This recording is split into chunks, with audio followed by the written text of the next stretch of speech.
É, Olá, eu sou o professor Rogério. Na aula passada, né, nós falamos um pouquinho aqui sobre a chegada dos seres humanos, né, na América, e hoje nós vamos, né, falar um pouquinho aqui dos seres humanos no Brasil, ou aquilo que nós conhecemos como pré-história brasileira.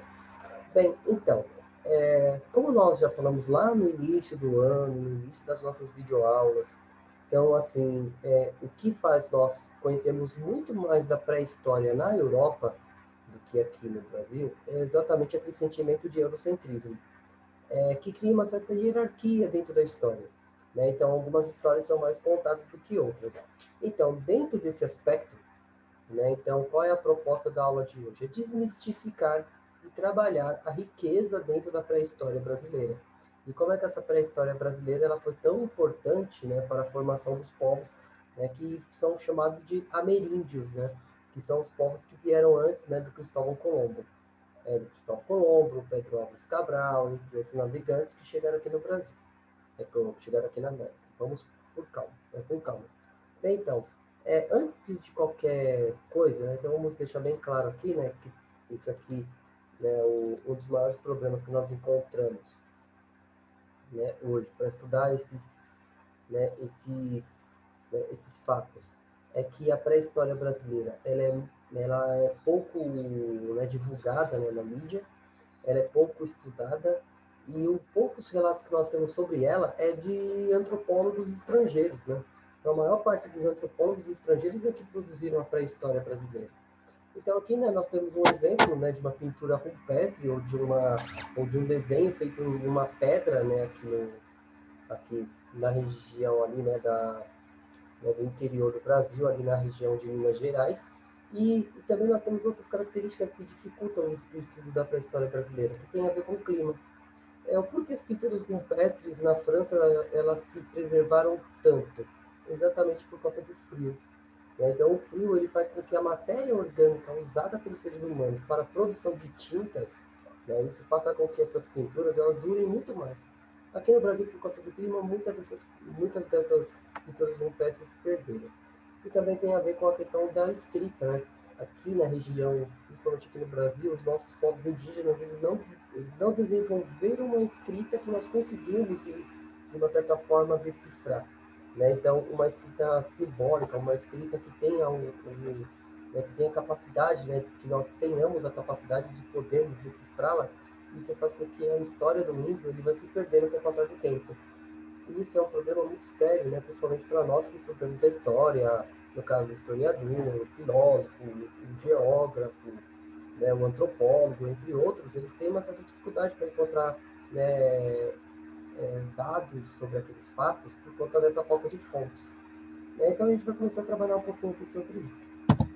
Bem, então o conceito, né, no caso, o conceito de pré-história brasileira, que nós podemos chamar de história pré-cambri, né, cabraliana, né, o que quer dizer cabrilana, né, que é o Brasil antes de Pedro Álvares Cabral.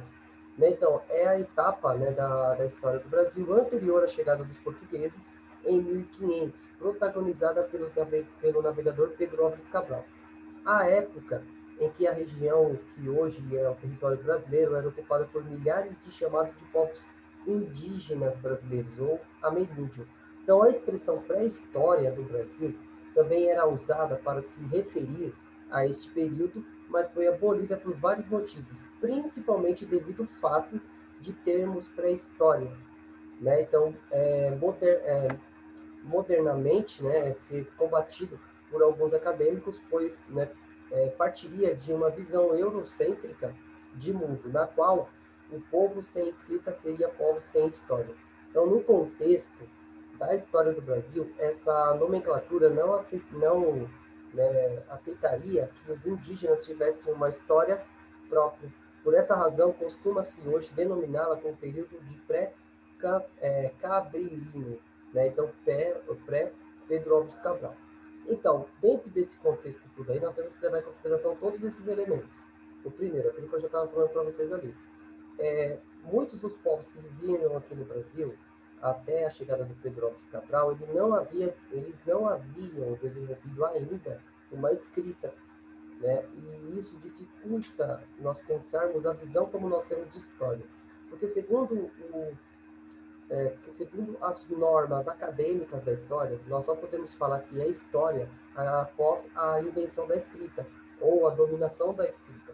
Então, como os povos ameríndios, aqui na região do Brasil, eles não dominaram a escrita, então não há como denominá-los como história. Então, eles não puderam contar a sua história, e isso vai dificultando o estudo dessa história. Isso vai prejudicar os estudos, né? E principalmente uma visão pejorativa dos povos que viviam aqui, como os povos primitivos, como o povo que não tinha cultura, o povo que não tinha história. Isso vai a partir do quê? De que, pela visão eurocêntrica, só há história a partir da invenção da escrita. Antes da invenção da escrita, não havia nenhum conceito de história. Então, vamos dar continuidade aqui. Bem, então a pré-história tradicional geralmente se divide nos períodos de Paleolítico, Mesolítico, Neolítico. Porém, atualmente, essa periodização tem sido revista no mundo todo. No Brasil, alguns autores preferem trabalhar como a época, né, geológica do atual período, né, do período quaternário, o Pleistoceno e o Eoceno. Então, nesse sentido, a periodização mais aceita, devida, nesse sentido, é o Pleioceno, os caçadores-coletores de A, que é mais ou menos de 12 mil anos atrás, e o Eoceno, sendo no último que pode ser subdividido entre o arco, antigo, de 12 mil a 9 mil anos atrás, e o arcaico médio, de 9 mil a 4.500 anos, e o arcaico recente, a partir de 4 mil anos, até a chegada dos europeus. Então, acredita-se que o primeiro povo que começaram a habitar a região que hoje se torna o território brasileiro, há mais de 60 mil anos atrás. Recomenda-se o uso de abreviação de AP, então, antes do presente, para referir-se aos anos de acontecimentos daquele período, de cada período. Então, a partir desses preceitos aí. Então, quando nós falamos em periodização, a questão de criar períodos, então, dentro da história, a mesma regra que funcionava para se entender a pré-história ali na Europa, na África, na Ásia, ela não se aplica aqui no Brasil, no Brasil de uma forma geral. Primeiro, porque o Brasil ele tem essa característica dos povos ameríndios não terem desenvolvido uma escrita, ou nós não conseguimos interpretar a sua escrita. De uma certa forma, também, eles não construíram cidades e eles não dominaram a metalurgia. Então, isso faz com que as regras que ocorriam com a contagem da história dos povos que viveram na Europa, na África e na Ásia fosse diferente. Não da forma mais tradicional que nós estamos acostumados a ver, como a idade da pedra lascada, da pedra polida, entre outros. Então, aqui no Brasil, as coisas não funcionam bem assim. Então, é a partir dessas nomenclaturas que são um pouco mais voltadas para a geologia, que faz se entender que o ser humano mais antigo que viveu aqui na Terra, o mais antigo encontrado, ele tem a sua datação de 60 mil anos atrás. Então, nós temos que pensar nesse contexto de 60 mil anos atrás. Então, como é que era a região aqui? Então, como é que era essa relação do índio, do povo ameríndio, do povo pré-cambriano, que vivia aqui? Então, nós temos que levar em consideração tudo isso aí. Então, vamos dando continuidade. Bem, então, aqui nós temos essas questões aí voltadas à nossa geologia. Então, onde estão encontrados os fósseis mais antigos humanos no nosso território até os dias de hoje. Então, vamos dar continuidade também. Bem, então, sítios arqueológicos brasileiros. Então, como nós estudamos na aula passada, então nós temos vários sítios arqueológicos nos moldes que eram os sítios arqueológicos ali também na América do Sul, no caso do Chile, entre outras regiões. E aqui no Brasil não fica muito atrás. Então, qual é a diferença entre eles? É exatamente a questão da presença de pinturas rupestres e de alguns restos humanos, e principalmente de ferramentas, mostrando para nós a gama, uma maior diversidade da história humana presente aqui no Brasil. Bem, então vamos lá. Bem, então, o Parque Nacional da Serra da Capivara.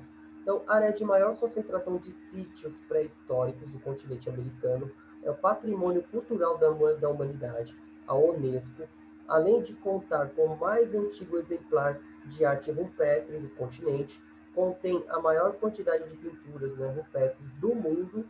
Estudos científicos confirmam que a Serra da Capivara foi, densamente povoada do período pré-histórico. Os artefatos encontrados apresentam vestígios do homem que pode ter cerca de 50 mil anos atrás ou mais antigo registro na América.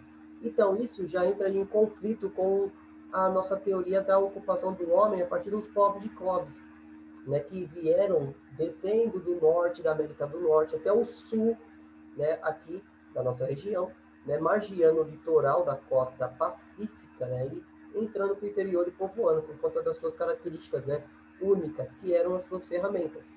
Mas o ponto que nós vamos ver na Serra da Capivara tem a ver com o quê?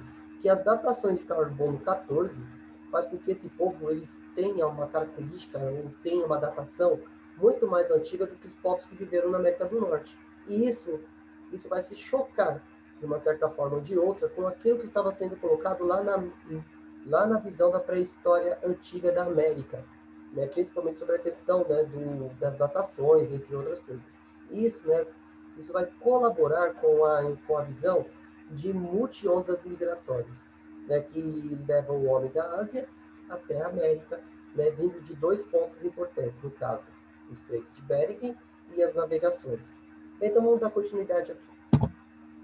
Então, o Parque da Capivara, o Parque Nacional da Capivara, se localiza-se no estado do Piauí e o sudeste do estado, né? Então, possui, né, vários sítios arqueológicos, então o sítio da Toca do Boqueirão e a Pedra Furada. 63 datações de carbono 14 permitiram o estabelecimento de uma coluna cronoestratigráficas, né, cerca de 59 mil anos atrás até 5 mil anos atrás, né, então antes do presente.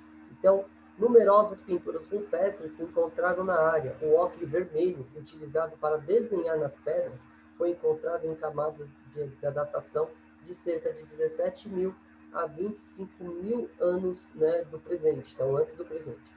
Então, recentemente, o trabalho no pedestal do Boqueirão, na Pedra Furada, e o local ao ar livre, né, próximo do Vale da Pedra Furada, tem produzido mais evidências para a ocupação humana que se estende por mais de 20 mil anos, então argumentando e apoiando uma série de datações de carbono 14 e o OSL, então luminescência estimulada opticamente. Então, esse tipo de técnica é um conjunto de ferramentas, né, da pedra, né? Então, o que é o carbono 14? Exatamente toda a matéria orgânica ela radia um tipo de carbono que ele é radioativo. Então, quanto mais tempo passa, menos esse carbono radioativo ele tem ele emana menos radiação.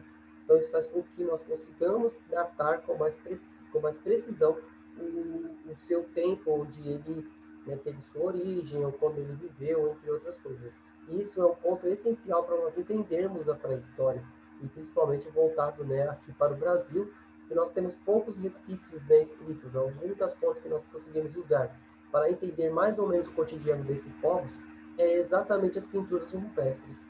Então, quanto mais nós estudamos essas pinturas rupestres, quanto mais nós preservamos essas pinturas rupestres, mais conteúdo e muito mais possibilidade, né, de chegarmos, né, a conclusões sobre os hábitos de vida daquelas pessoas que viveram, né, naquele período lá, né, em torno de 25 mil anos, né, do presente. Então, isso é uma questão muito importante para entendermos a nossa identidade nacional também. Não é só depois, né, do Pedro Alves Cabral chegar aqui, mas sim antes dele. E como é que essa realidade ela foi sendo resolvida, ela foi sendo realizada a partir desses períodos. Bem, então, no abrigo rochoso da Toca, que, né, tira a peia, os resultados trazem novas evidências de uma presença humana no Nordeste do Brasil já há 20 mil anos antes de Cristo. A ideia obtida pela técnica de luminescência estimulada opticamente variam de 22 mil anos a 3.500 anos antes do presente. Então, enormes oficinas líticas, onde os homens obtinham matéria-prima para lascar, para fabricar, né, ferramentas foram encontradas na região do norte em 2002, E uma delas, né, milhares de vestígios líticos, né, estavam no solo sobre a superfície, né, de aproximadamente 20, né, de 20 mil metros quadrados. Então, em uma região muito extensa, né, nós conseguimos encontrar vestígios ou peças, né, então vestígios de trabalho humano mesmo, né, de confecção de ferramentas, né, de pedra. E isso é um ponto essencial para nós entendermos a pré-história, né, aqui no Brasil.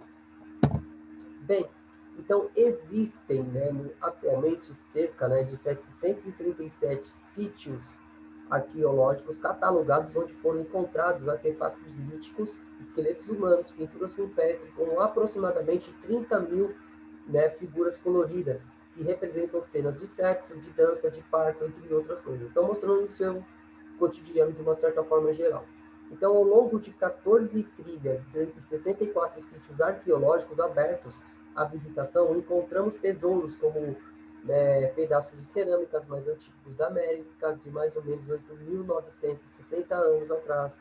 Então, descoberta de taco, né, na taco do sítio do meio, o círculo, né, de veadinho azul. Né? Então, podemos encontrar 4 sítios com pinturas azuis, e a primeira desta cor descoberta no mundo. Então, nós temos essas características, né, mais voltadas pela questão da criatividade, as descobertas de novas técnicas de pinturas, novas cores, entre outros elementos que vai fazer com que a cultura, né, antes da chegada de Cabral aqui no Brasil, fosse muito mais elaborada do que nós pensávamos antes. Então, situado em uma região de clima semiárido, a fronteira entre as duas grandes formações geológicas, a bacia sedimentar do Maranhão do Piauí, né, e a depressão, né, periférica do Rio São Francisco, seu relevo é formado por serras, vale planícies e o único parque nacional no domínio né, morfoclimático da Caatinga, que resulta na necessidade de conservação e de restauração da flora. O parque abriga fauna e flora específica. Então, desde a colonização, a área, né, hoje pertencente ao Parque Nacional da Serra da Capivara foi utilizada pela população que nela caçava, plantavam, retiravam a madeira e por aí se vai. Então, qual é o maior problema dessa região em si? É a falta de preservação, sim. Então, o ser humano, por conta, né, de tentar explorar a região, né, de tirar os minerais daquela região, faz com que essa riqueza da pré-história seja destruída. Né? Então, isso, né, é um retrocesso muito grande no processo de estudo da história humana, né? Principalmente quando nós destruímos a nossa memória. Porque a memória, né, é aqueles fósseis, aquela questão ali, se nós não preservarmos e nós não estudarmos com certas, né, com responsabilidade, nós nunca chegaremos a ter as respostas, né, que nós buscamos, principalmente nós, né, que estudamos da história, né, que nós vivemos da arqueologia, da história de uma certa forma geral. Isso é muito ruim para nós, para a cultura brasileira, porque nós perdemos elementos da nossa cultura. Aí é que está o X da questão. Não é só uma questão, né, de pensar a questão econômica, mas sim a cultura, a produção de elementos, né, que vão ser a base para a nossa realidade. Então, aqui nós temos alguns exemplos, né, dessas pinturas rupestres, a questão, né, da fauna, da flora, né, que existia naquele período, e essa grande possibilidade né, de arte dos seres humanos. E, né, também a forma como eles começam a enterrar os seus mortos, em cerâmica. Né? Então, eles faziam vasos gigantescos e colocavam as pessoas ali dentro, em posição fetal, e era colocado dentro desse vaso e eles eram enterrados, né? Dessa forma, protegia os seus corpos, né, das ações do tempo. E isso, né, possibilitou os estudos dos futuros, né, arqueólogos, né, para entender aquela realidade. Bem, então vamos dar continuidade aqui. Bem, então, o Parque Arqueológico da Calçoame. Então, o sítio já conhecido pela comunidade científica desde 1950, constitua-se de pelo menos 127 rochas dispostas em formato circular, né, no topo da colina. Então, supõe-se que tenha sido construído como um antigo observatório astronômico pelos antigos indígenas que viviam na região, então, que habitavam a região. Então, o círculo megalítico, que é de 30 metros de diâmetro, com pedras de granito, com mais de 4 metros de comprimento. Então, assemelha-se ao círculo megalítico encontrado na Guiana Francesa, cuja datação indica ter mais de 2.000 anos de idade. Então, provavelmente, foi construído há mais de 2.000 anos e usado por pelo menos 300 anos. Então, nós temos essa formação megalítica, né, que quer dizer construções de pedra, né, ali na região, né, e isso faz com que esse círculo seja como se fosse um calendário que observa, né, as movimentações do astro no céu, e isso vão dar as características do controle do tempo pelaquela população ali naquela região. Isso é um ponto essencial para compreendermos como é que eles viviam. Então, vamos dar continuidade aqui. Então, o círculo, né, de Calçoane, né, foi apelidado por Stonehenge do Amapá, numa referência ao Stonehenge na Inglaterra. Então, as escavações no local, executadas por arqueólogos, estão sendo feitas desde 2006, baseando-se nas características dos fragmentos cerâmicos encontrados nas redondezas do sítio arqueológico. Então, os arqueólogos estimam que a idade da mesma esteja entre 500 a 2.000 anos. Né? Então, um dos blocos de pedra do círculo megalítico foi posicionado de maneira de que o Sol, né, durante o solstício de inverno do hemisfério norte, que ocorre em torno de 21 de dezembro, fique no pino, né, sobre este, então fica no alto dele. Então, de maneira que sua sombra desapareça. Então, além disso, o posicionamento dessa rocha é tal a projeção de sombras durante todo o dia, né, é diminuta. Então, contando, né, trabalhando a questão da movimentação do Sol ao redor, né, de uma certa forma, como é que a Terra está girando e como é que a projeção da luz solar dentro dessa circulação, da mudança do ângulo das estações, vai fazendo com que esses ângulos se modifiquem dentro da realidade. Né? Então, isso, né, está no alinhamento dos blocos e das rochas, como o solstício de dezembro, que levou os arqueólogos a acreditar que o local tenha sido, no passado, um observatório astronômico, e que, ao observar os círculos megalíticos, né, de Calçoane, esta, na verdade, né, a completa os resquícios de uma cultura avançada. Então, dentro dessa realidade, nós rompemos com aqueles paradigmas de culturas, né, bárbaras, culturas sem elementos científicos, sem observar a natureza. Então, a única coisa que nós temos que preservar é essa questão da cultura, né, principalmente a questão, né, desse ato científico, né, de tentar entender o que estava acontecendo ao redor, e não apenas ser um mero espectador. Então, aqui nós temos uma foto, né, desse sítio, né, desses monumentos de pedra, que são tão importantes, né, para nós, e entendermos, né, como essas obras megalíticas, elas podem ser observadas e trabalhadas como um calendário, observando a passagem do tempo e das estações. Pensando no seguinte, então, qual era o melhor momento para se plantar, o melhor momento para se colher, o melhor momento para caçar, para pescar, entre outras referências. Então, calendários, né, monumentos de observação astronômica que já eram feitos na Europa também, na África, entre outros locais. Só que aqui na América, né, nós simplesmente tapamos nossos olhos para esses monumentos tão importantes. Então, vamos dar continuidade. Bem, então, a ilha, de Campeche, então, o sítio arqueológico paisagístico. Então, a arqueologia é um ramo da ciência humana que recupera informações da ocupação de vestígios humanos lá atrás, que a gente já falou. Então, esses vestígios muitas vezes são exemplos representativos da cultura ou identidade, né, de um determinado povo. Então, por isso, a ideia de classificar algo como patrimônio arqueológico vem nesse sentido, de preservar e dar, né, a devida importância àqueles objetos, aqueles monumentos, entre outras relações. Bem, então, no caso, no sítio, né, nós vamos trabalhar os resquícios, né, de que o homem permitiu, o que ele deixou para nós que vivemos em nossa atualidade. Bem, então, esses elementos nós temos o sambaquis, que da palavra indígena deriva de tamba, né, concha, e que depósito, então depósito de concha. Então possui formações de pequenas elevações formadas pelo resto de alimentos e origem animais e esqueletos humanos. Então artefatos de pedras, conchas, cerâmica, vestígios de fogueira, entre outras evidências primitivas. Então nós vamos falar um pouquinho mais do sambaquis um pouquinho mais para frente, mas nós temos que levar em consideração isso.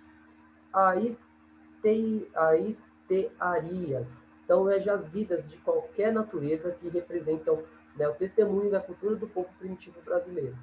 Então, né, são jazidas, então são regiões onde nós vamos ver onde os seres humanos retiravam os materiais para viver, principalmente materiais como pedras. E os mondes, então monumentos de formas, né, nas colinas, né, que servem como túmulos e templos nos locais para moradia. Então, os seres humanos no Brasil eles foram capazes de modificar seu ambiente de uma forma muito mais sofisticada do que nós imaginamos hoje, sempre levando em consideração que esses monumentos são de suma importância para compreender a nossa realidade. Então, aqui nós temos um exemplar, né,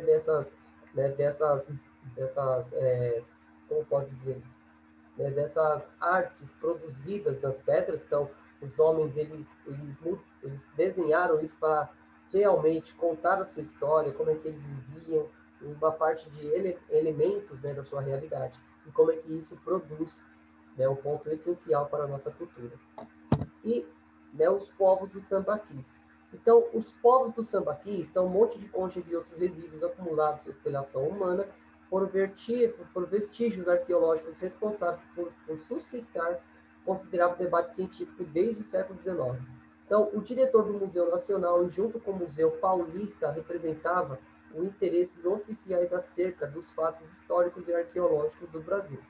Então, o Landisleu Neto enviou a primeira expedição científica para esta região após anos de pesquisa. Essas missões alegaram um monte de conchas teriam formato antropogênica, então isto é, de origem humana. E o Hans von Hagen, né, então, contudo, diretor do Museu Paulista, primeiramente se opôs à sua visão, dizendo que os restos de conchas, né, teriam sido formados pelos fenômenos naturais e intertropicais. Então, nós temos esse debate entre dois pensadores. Um vai dizer que os sambaquis eram elementos realizados pelos seres humanos de uma forma proposital, de uma forma intencional para a produção da sua cultura. Já o outro, né, vai levar em consideração que isso poderia ter sido feito por acidente, né, por a movimentação da areia, entre outros elementos da natureza, chuva, entre outras questões, que vão formar esses monumentos, né, esses monumentos com que nós possamos estudar a história, né, dos povos que viveram aqui, principalmente na região do Sudeste, né, do nosso território. Bem, então, entre 1880 até 1900 ocorreram as primeiras escavações na Amazônia, as descobertas extasiantes, né, de cerâmica de Marajoaras foram realizados nesse período. Então, foram analisados entre 1882 pelos egiptólogos Paul Epstein, e que acreditava, né, identificar a cerâmica indígena, a grafia egípcia e asiática. O Emilio Boedi, né, também realizou nessa época pesquisas importantes no norte, e o austríaco Dre Capol, né, contratado após a Primeira Guerra Mundial pelo Museu Nacional, foi outra figura importante na história da arqueologia brasileira. Escavou entre 1926 em 1929 a Lagoa Santa. Seus objetos lá encontrados, vestígio da Lagoa Santa, né, que comprovassem achados clássicos de Lund, né, de Lund. Então, esse pensador, ele, contudo, não foi bem sucedido, e sua empresa, tendo passado por, né, críticas dos defensores da atividade do homem da Lagoa Santa, em 1939, pouco depois da última expedição, né, no caso, o Angione Costa publicou o primeiro manual da arqueologia brasileira. Então, vamos com calma. Então, estudar a pré-história brasileira, estudar a história pré-cambriana, ela é um problema muito sério, principalmente para nós entendermos os interesses que isso envolve. Lembrando que muitos desses sambaquis eles estão encontrados no litoral. Isso faz com que aquela região seja de uma grande especulação imobiliária. Então, isso vai fazer com que nós tenhamos muita dificuldade para entender aquela região também. E, nesse sentido, né, principalmente nas primeiras décadas do século XX, né, tentaram fazer alguns estudos que comparassem o que foi descoberto aqui no Brasil com aquilo que tinha sido produzido antes na África e na Ásia, principalmente na região do Egito. isso é uma questão um pouco complicada de nós fazermos essa comparação, mas tentaram usar os parâmetros, né, para chegar a esse ponto. Mas qual o maior problema? É que muitas vezes esses achados não permaneciam aqui no país, eles eram levados para fora. Então, por este motivo, né, que muitas ações, muitas associações protetoras da pré-história brasileira começam a agir, né, para colocar ordem, né, para dizer o seguinte: a nossa história ninguém vai roubar. Esse é o X, esse é o ponto da questão que nós devemos sempre levar em consideração também. É que é muito difícil nós pensarmos nesse sentido, né, no sentido do seguinte, né, que muitos historiadores ou muitos arqueólogos também usam como uma forma de ganhar dinheiro. E o tráfico de relíquias arqueológicas também é um comércio muito significativo no mundo, até os dias de hoje. Então, isso é um ponto relevante da nossa história também, que muitas das relíquias que são encontradas aqui não pertencem mais a nós, está lá fora sendo exibidas nos museus, né, nas grandes nações europeias. Então, depois de 1950, a arqueologia oficial se construiu, né, se contraiu, enquanto aumentou o número de amadores que passaram a realizar pesquisas no país. Então, um desses foi Guilherme de Tibutius, imigrante alemão em Curitiba, que teria realizado uma das suas buscas mais importantes da antiguidade indígena do Brasil, coletando artefatos como sua coleção, né, recebida pelo Museu, né, do Sambaquis de Joinville.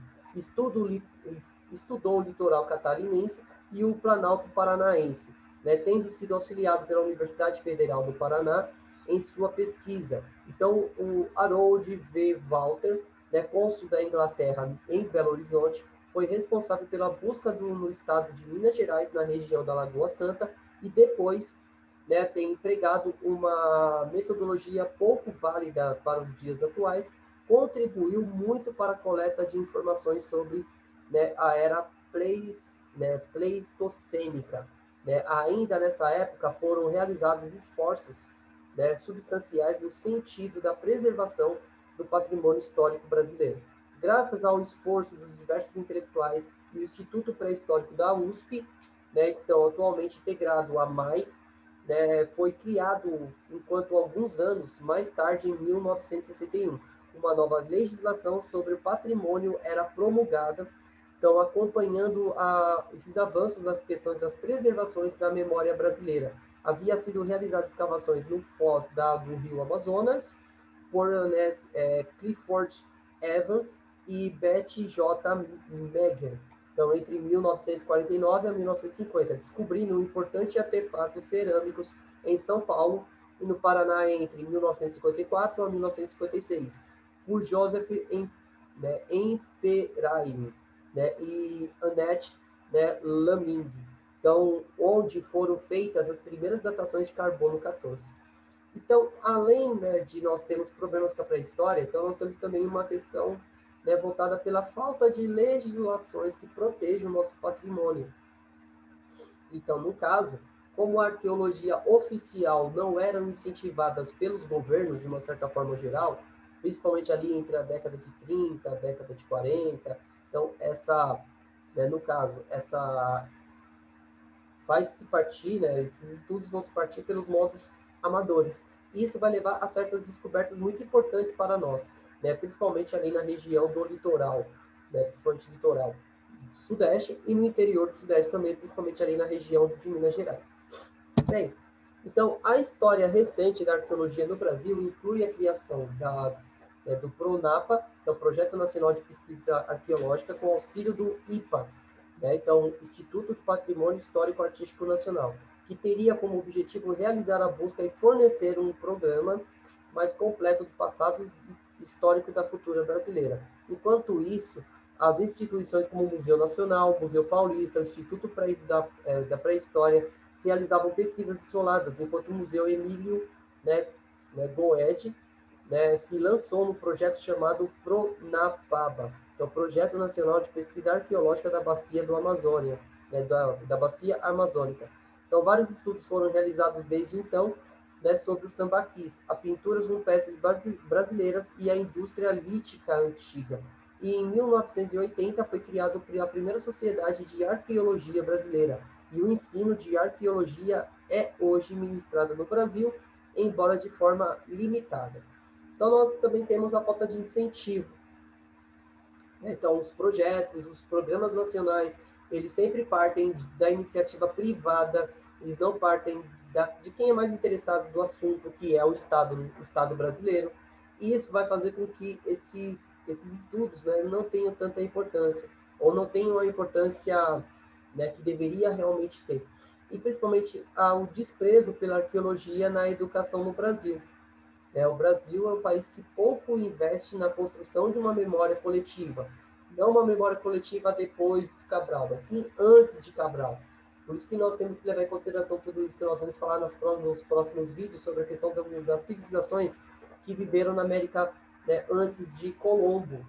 Né? No caso, os Incas, os Maias e os Astecas. Então, nós sabemos muito mais dos gregos que viveram lá na Península Balcânica, há mais ou menos, né, em torno de 2.000 anos atrás, mas nós sabemos muito pouco dos povos que viveram aqui na América. Então, isso é por conta do quê? De uma falta de interesse, de uma falta de incentivo, de uma identidade coletiva, entre outros elementos que faz da nossa cultura ser algo muito rico e tem, né, antes que ela se desapareça pela depredação, né, dos sítios arqueológicos, nós temos que levar em consideração também isso, né, que nós temos que criar uma política pública para o estudo dessas relíquias. Fato que em países desenvolvidos, né, no caso como a França, nós temos sítios arqueológicos voltados para proteger aqueles elementos da cultura nacional, que são as pinturas rupestres, né, ali da região do interior da França. Então vamos continuar. Bem, então aqui nós temos uma foto de um sambaqui. Então o sambaqui é exatamente isso, né? Então é como se fosse uma colina construída de camadas e camadas de restos de alimento, de ossos de pessoas, de fogueiras, de cerâmica. Então era como se fosse o túmulo das pessoas. E esses túmulos deveriam ser respeitados por conta né, das suas características. E aqui, né, nós temos como é que o homem ele era enterrado no sambaqui. Ele era enterrado em posição fetal, né? Então isso faz com que ainda continue com muito mais características importantes nessa região. E os povos agricultores. Então a datação mais antiga da região amazônica atribui os primeiros habitantes da região por data de 12.500 anos atrás, antes de Cristo. É provável que o território já houvesse sido colonizado anteriormente, mas apenas o avanço das pesquisas da Amazônia poderá confirmar essa hipótese. Então, os arqueólogos identificam o desenvolvimento de técnicas, né, de pedras lascadas, que começando pelo lascamento de percussão e seguindo com o lascamento por pressão. Então, as mudanças nas técnicas de lascamento são associadas, né, diferentes modalidades de caça, né? Uma voltada para animais de grande porte e outra para animais de pequeno porte. Então, nada, contudo, é certo sobre o estilo de caça dos antigos povos amazônicos. Então, os estudiosos acreditam que esse povo se alimentava de moluscos, observação baseada na descoberta dos sítios arqueológicos como sambaquis, então pequenos animais e frutos do mar, né? Frutos do mar e frutos, né? Então, os sambaquis continuam sendo os principais sítios arqueológicos do período da pré-história na Amazônia. Né? Então, os sambaquis também foram, né, um ponto essencial para a construção daquela identidade. Então, novas pesquisas em Rondônia atribuem uma antiguidade muito maior à praticada da agricultura na Amazônia. Então, de acordo com o arqueólogo Eduardo, né, Bespalés, a agricultura na Amazônia pode ter chegado em torno de 8.000 anos atrás, uma data próxima do primeiro registro da agricultura no mundo. Além disso, os sítios arqueológicos de Garbim, né, reforça a tese de Ana Rossetti de que as cerâmicas são, né, não estavam, né, associadas na origens, né, da agricultura. Então, os arqueólogos brasileiros encontraram apenas indústrias líticas associadas à terra preta, principal indício da prática da agricultura na região. As novas descobertas podem, né, jogar luz sobre o mistério que envolve desde o significado, né, da sociedade complexa da Amazônia até a origem da floresta amazônica. Então, possivelmente antropogênica, né? Então, de acordo com o arqueólogo Marcos Pereira Magalhães, a cultura neotropical, né, amazônica é resultado de um acontecimento histórico regional de longa duração. Então, derivada da cultura tropical, desenvolvida por sociedades de caçadores e coletores integradas na sociedade. A cultura, economicamente, aos recursos da floresta tropical neotropical. Então, com o qual interagiam objetiva e subjetivamente. Então, no caso, né, os seres humanos eles têm um papel fundamental aí dentro da construção dos habitats ali na região. Então, eles modificaram, né, algumas partes da Amazônia como uma forma de tirar o seu sustento, principalmente na região da Terra Preta, onde eram regiões mais ricas para a produção de alimentos. Né? Então, aqui nós temos algumas representações de como seria a cultura naquele momento da história. Né? Então, como é que aqueles povos viviam naquela região. E, né, os povos do Nordeste e do Sul. Então, a idade paleolítica brasileira é normalmente situada entre 12.000 e 4.004 e 2.000 antes, né, dos anos presentes. Então, quando surgiu, né, a difusão das práticas agrícolas na região. Então, antes disso, os homens viviam da caça, da pesca, da coleta, fatos comprovados por achados arqueológicos e representações de pinturas pré-cambrilianas. Né? Então, neste período, os arqueólogos constataram a existência, né, de diferentes tipos de indústrias líticas em diversas regiões do Brasil. No Nordeste, vários sítios arqueológicos indicam o desenvolvimento da pedra lascada, contudo, né, lesmas, contendo lesmas, né, que é a questão, né, de artefatos líticos de forma de lesmas utilizados para raspar, né, suportes de madeira. Então, lascas furantes, né, e fogão para assar a caça.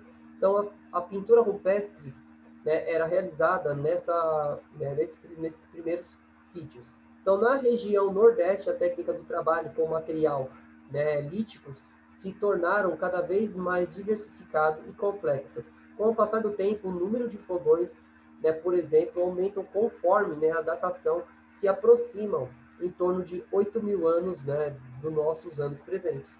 Então, as fogueiras também eram encontradas. Então, ali na região do Nordeste, o Centro-Sul, é uma região onde nós teremos, né, a prática da agricultura um pouco depois, e principalmente a questão da indústria lítica.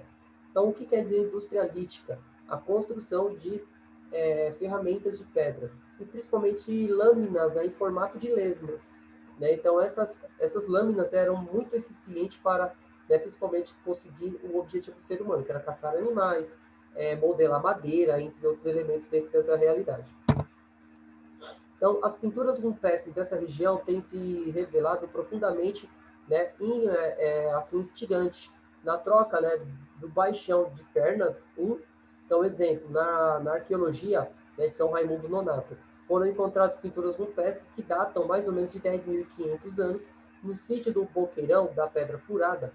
Inúmeras pinturas rupestres em pigmentos vermelhos foram encontradas também. Os autores identificam a tradição de pinturas dessa área como tradição do Nordeste. Então, além da tradição nordestina, foram identificadas subtradições nas várzeas de Grandes, né? Na Várzea Grande, sudeste do Piauí e do Seridó, né? Do Rio Grande do Norte. As figuras mais abundantes representam seres humanos, plantas e animais, mas também, né, são encontradas grafismos puramente abstratos. Algumas paredes da caverna representam cenas de caças e celebrações rituais. De acordo com alguns arqueólogos, os temas da violência na pintura rupestre antiga, né, estariam vinculados ao desenvolvimento da técnica obtido nos anos, né, subsequentes, né, responsável por promover estratégias da caça mais eficientes, e a tradição do Nordeste se encerra há cerca de 5.000 anos atrás. Então, nós temos todas essas características aí, né, de como é que o homem ele produzia essas pinturas, qual era o significado dessas pinturas e como isso vai modificar a história dos seres humanos. Bem, então, a região central do Nordeste é uma importante tradição da cultura identificada pelos estudiosos, a tradição de Itaparica, né, Goiás, Minas Gerais, Pernambuco e Piauí.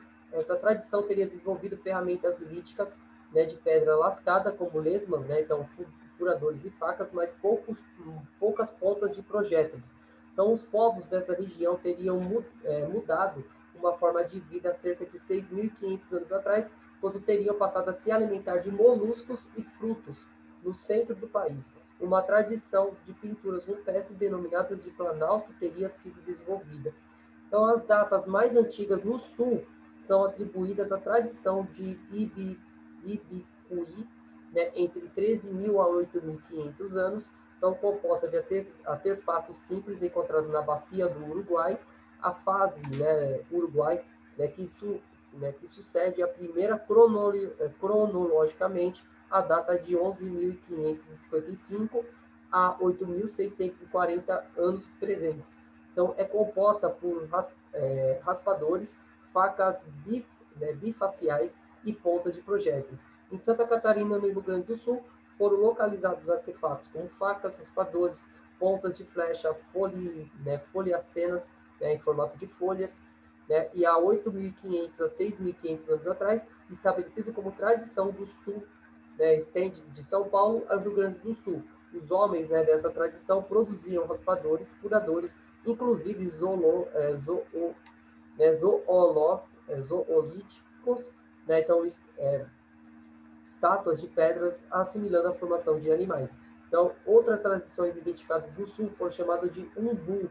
Então, essa teria responsável pela confecção de fogões e outras pontas de projéteis. Então, no caso, a região mais ao norte, eles começam a ter um hábito alimentar muito mais voltado à coleta de animais, não a partir da caça, mas de moluscos, entre outros animais mais simples para serem caçados, enquanto ao sul, eles vão desenvolver a caça e a produção, cada vez mais de pontos de projéteis, então, no caso, ponta de flecha.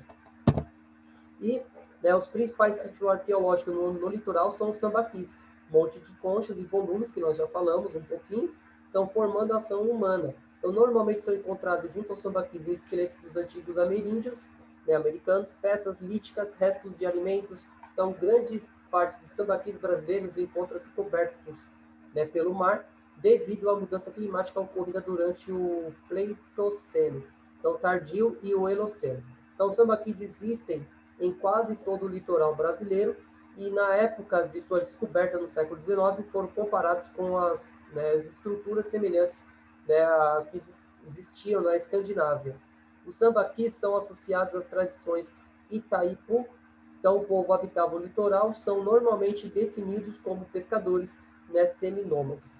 Então, os sambaquis, de uma certa forma ou de outras, eles vão colaborar para o estudo daqueles povos, e principalmente fazendo comparações com aquilo que era feito na Europa, que eram ali na Escandinávia, que os povos vikings, eles realizavam monumentos muito parecidos com os sambaquis.